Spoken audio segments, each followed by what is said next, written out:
Alright guys, and we are live. So what's going on, guys? It's your boy Thejosechuy, and welcome back to the channel. So it's been a while since I've done one of these. I don't even know, it's been like maybe 5 or 6 months, but hopefully you guys are all doing good. But let me just tell you some of the things that we're going to go over today. So for one, we're just going to go over the portfolio and some of the changes that I've made. Number two, I took out a lot of money out of this account. It was for an emergency, so that's why I had to do that. And then third, we're going to learn how to sell calls and puts. And then four, we're just gonna take a look at some of the stocks that I've been buying, or new stocks that I've been buying. So obviously with the first one, the portfolio review. So far, the big reason why my portfolio isn't up that much is because I have 300 shares of the QQQ, but I do have covered calls on them. So obviously, like the ceiling is at $390 for the Qs. So let me show you. So I have 22K in gains, and then but the cap is at 390. So let's just say that we go to the Google calculator. Oops, calculator. So 390, and then times the 300 shares. So that's how much capital that I actually have inside the QQQ that I'm able to realize. So it's, let's see. So here's the market value, 131K-ish. So it's like about 14K that I don't have realized in gains, or that I'm not able to participate in gains. But I have been selling some puts so that I can generate more income on selling puts, obviously. So here's just some of the plays that I've done. So here, let's just take a look at history. And let me see, all accounts, and then where's options? There's option events, but I don't think that's it. No, that's not it, because then those would expire worthless. Well, here, let me just go to all and search it that way. But I bought 40 shares of Honest. I bought 2 of the Bitcoin Trust. I bought 1 share of JP Morgan, or JEPQ. Honest, 10 more shares right there. I sold 2 puts on SoFi, one at $7.50 and one at $7, and they're both expiring on the 22nd. And then I rolled my cash secured put on PayPal, and then I didn't get any premium for that one. Same thing with that one, but this one I actually got premium $17. Yeah, $17 for that one. And then I rolled 2 Alibaba cash secured puts, and these ones got a $22 credit. And then same thing with JobQ. But yeah, that's how the portfolio has been doing. Let's see. I'm also selling some puts on Amazon. Those are doing pretty well as of right now, because Amazon is at around 175. But this one does expire on the 28th. And then I have 2 cash secured puts on PayPal, both at $57. But this one expires at the 28th, and this one on the 5th of April. And then Alibaba, I had to roll this one down a couple of times because I was getting closer and closer to my strike price. Like, I rolled it down. I think at first it was at 74. Then I had to roll it down to 73, and then 72, and then 71. And so yeah, that's basically what I did with that one. And thankfully, none of them are in the money as of right now. The only one that really has been giving me a headache is this Tesla cash secured put. This one really keeps going down. I started selling some at 185, so like around right here. Sold some cash secured puts at 185, and then they kept going under pressure, so I had to roll them to the right and down.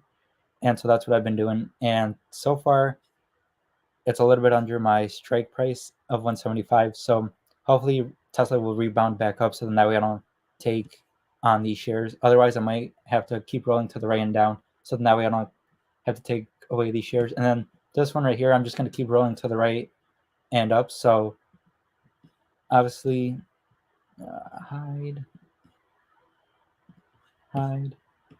So that one probably won't give me any premium, so I'll have to go even further out. We'll say like July 19th.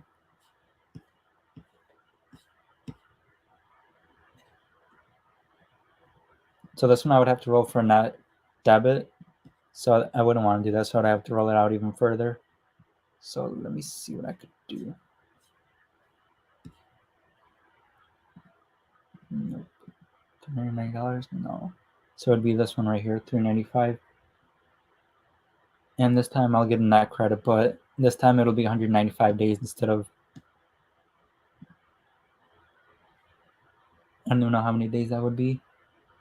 But yeah, that's what I would be doing. But yeah, those are just some of the plays that I've been doing. And then here are some of the stocks that I've been buying right now. So Q, IBT,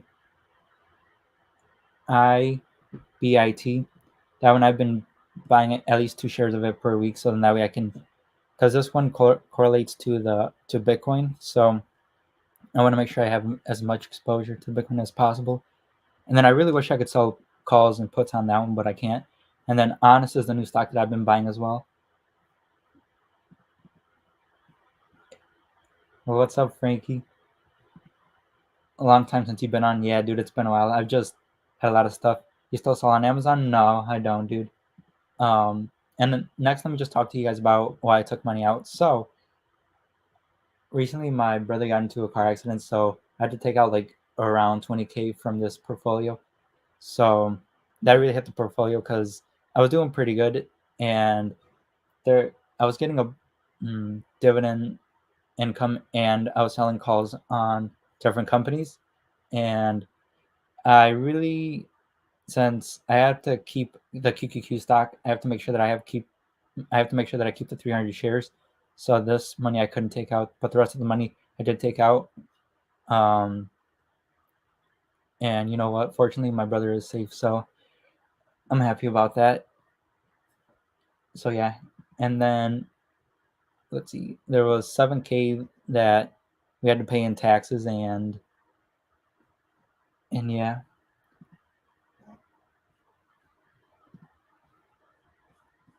And like I told you guys before, here's the new stock that I'm buying. I'm buying Honest. The reason why, yeah, dude. Thankfully, my brother is okay.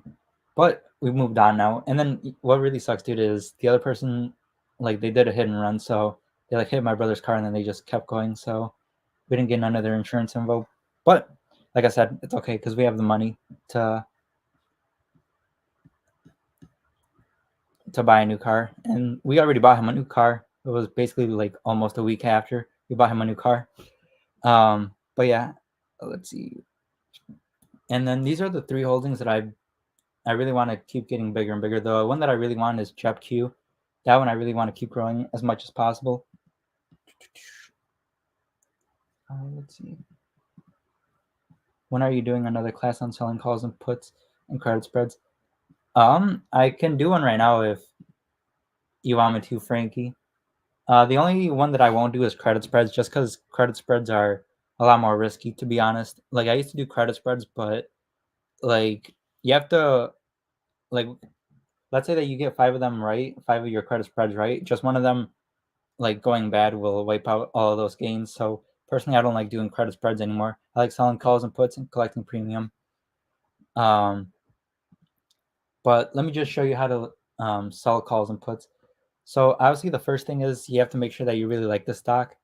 So personally, one stock that I used to do it on was Starbucks, and Starbucks is a little bit expensive, but it's personally I really believe in this stock. And then I know they're having issues with their political stuff, but I know eventually Starbucks will be all good.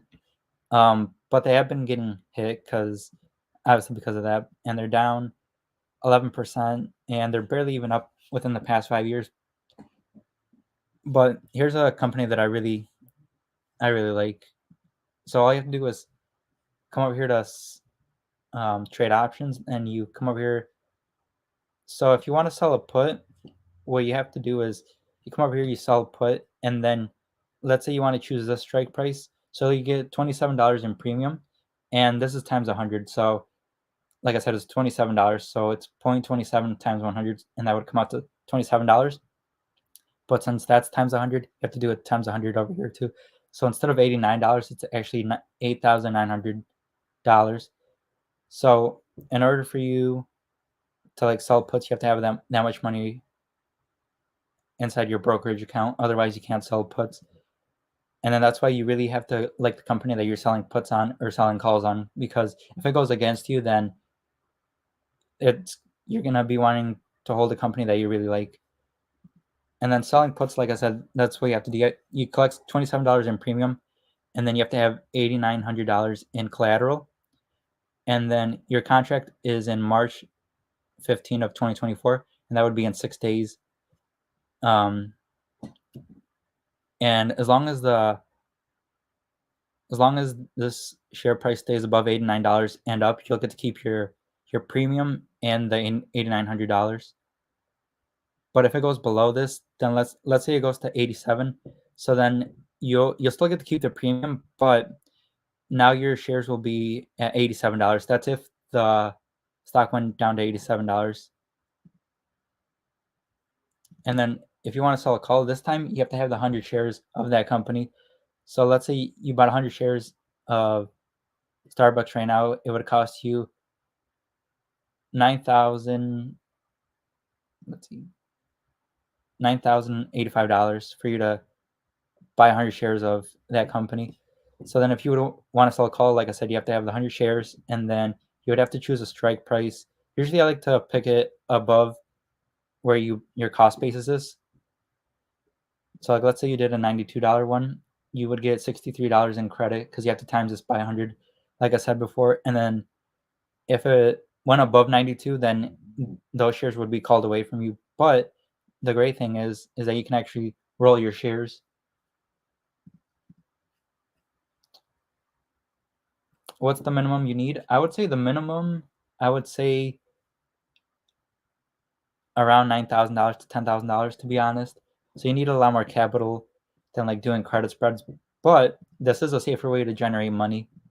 So personally, I would say gather up as much money as you can, and then start selling calls and puts. Like you could do it on a stock that's cheaper, but obviously, like I have some on SoFi, and this one is a $7 stock, so I only need $700, and this one paid me a pretty good premium.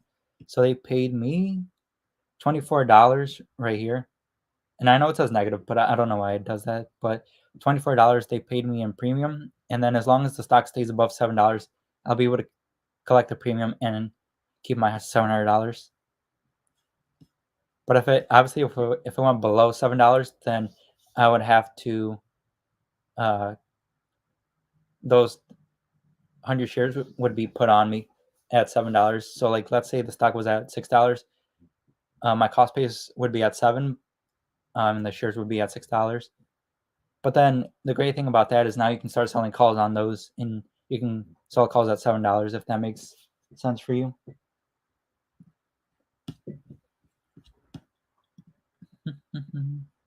And then I was holding Starbucks for a little bit, and let me show you the specifics. So I sold it at around $94, and then I had to buy out this call.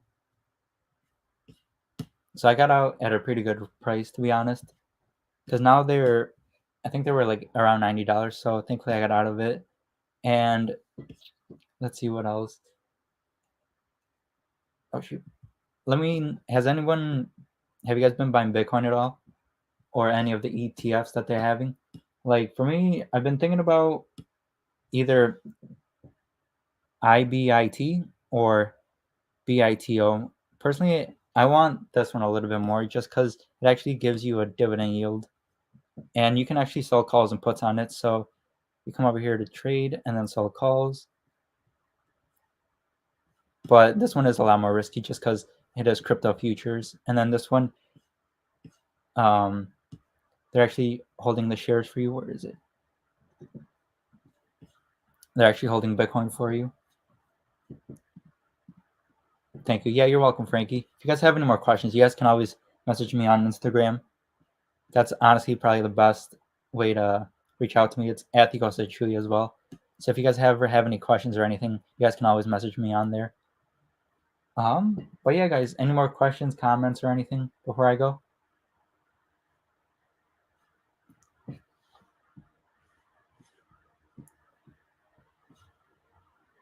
All right, guys. Hopefully this will be a weekly thing where I can come back again next week and show you guys exactly what I did. But all right, this has been everything from me, and I'll see you guys later. Peace out. Thank you, guys.